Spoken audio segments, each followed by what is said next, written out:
আগামী ২৪ নভেম্বর বিক্ষোভের ডাক দিয়েছে পাকিস্তানের সাবেক প্রধানমন্ত্রী ইমরান খানের দল পাকিস্তান তেহরিক-ই-ইনসাফ পিটিআই। বিক্ষোভ ঠেকাতে নজিরবিহীন তোড়জোড় শুরু করেছে দেশটির সরকার। গুরুত্বপূর্ণ শহরগুলোতে ঢোকার রাস্তাগুলোতে ইতোমধ্যে কন্টেইনার দিয়ে ব্যারিকেড তৈরি করা হয়েছে। এছাড়া ইসলামাবাদ ও পাঞ্জাব সহ বেশ কয়েকটি অঞ্চলে মোবাইল ও ইন্টারনেট সেবা বন্ধ রাখার পরিকল্পনাও চলছে পুরোদমে।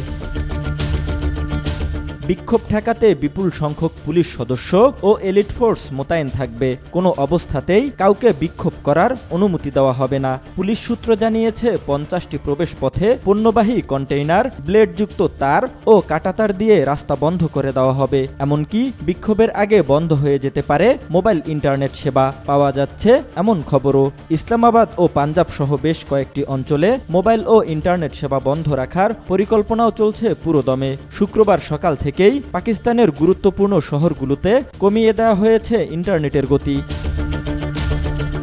তবে পিটিআই দাবি করছে বিক্ষোভ ও গণজমায়েত ঠেকাতে পাকিস্তানি তরুণদের ভয়ভীতি প্রদর্শন করছে সরকার। আন্দোলনে অংশ নিলে জাতীয় পরিচয়পত্র ও পাসপোর্ট ব্লক করে দেওয়া হবে এমন হুমকিও দেওয়া হচ্ছে। শুধু তাই নয়, আন্দোলনকারীদের ভয় দেখাতে পুলিশি শোডাউনের মতো বিরল ঘটনাও ঘটেছে পাকিস্তানে। সামাজিক মাধ্যমে ভাইরাল হওয়া এক ভিডিওতে দেখা যায় নিজেদের সামর্থ্য প্রদর্শনে রাস্তায় নেমে স্লোগান তুলে শোডাউন দিচ্ছেন পাকিস্তানের পুলিশ বাহিনীর শত শত সদস্য।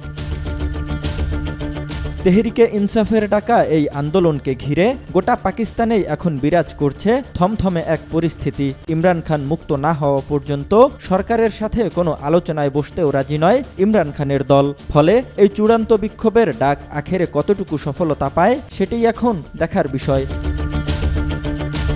জহিরুল ইসলাম, আজ কাল।